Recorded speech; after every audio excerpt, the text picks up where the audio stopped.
సంక్రాంతి తర్వాత రైతు భరోసా సీఎం రేవంత్ రెడ్డి తెలంగాణ రైతులకు సీఎం రేవంత్ రెడ్డి శుభవార్త చెప్పారు. రైతు భరోసా, రైతు బంధు కార్యక్రమాన్ని అమలు చేస్తామన్నారు. సంక్రాంతి పండుగ తరువాత పథకం నిధులు రైతుల అకౌంట్లో జమ చేస్తామని ప్రకటించారు.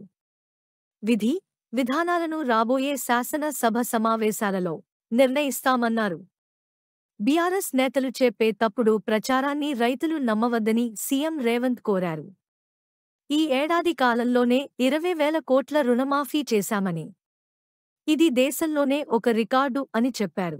సంక్రాంతి పండుగ తరువాత మీ రైతు భరోసా మీ ఖాతాలలో పడుతుంది.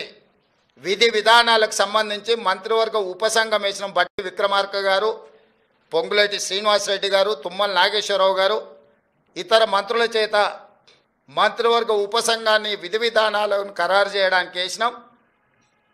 రాబోయే శాసనసభ సమావేశాలలో విధి విధానాల మీద చర్చ పెట్టి ఏ రకంగా కార్యాచరణను తీసుకొని ముందుకు వెళ్దామో నిర్ణయించుకొని డిసెంబర్ నెలలో జరిగే శాసనసభ సమావేశాలలో సభలో చర్చ చేసి విధి విధానాలను ఖరారు చేసి సంక్రాంతి పండుగ తర్వాత మీ రైతు భరోసా మీ ఖాతాలలో వేసే బాధ్యత మా ప్రభుత్వం తీసుకుంటుందని చెప్పి నేను రైతులకు గ్యారంటీ ఇస్తున్నా.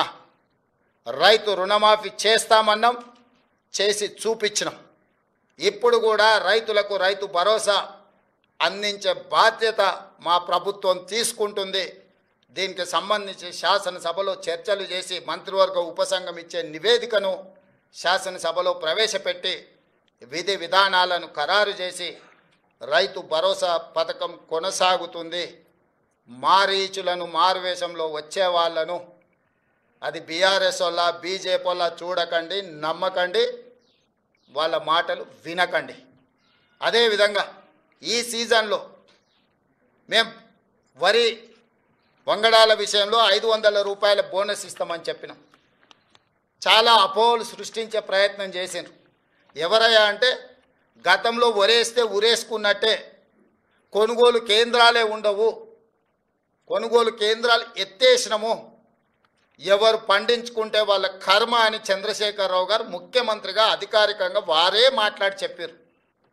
ఒకటి, కొనుగోలు కేంద్రాలు మూసేస్తున్నాం, కేంద్రం కొనడం లేదు కాబట్టి మేము కూడా కొనడం లేదని బాధ్యత కలిగిన ఆనాటి ముఖ్యమంత్రి గారే మాట్లాడినరు. ఆ తర్వాత ఇంకా ఒక అడుగు ముందుకేసి ఒరేసుకుంటే ఉరేసుకున్నట్టే, అది మీ కర్మ అని చంద్రశేఖరరావు గారు మాట్లాడినరు.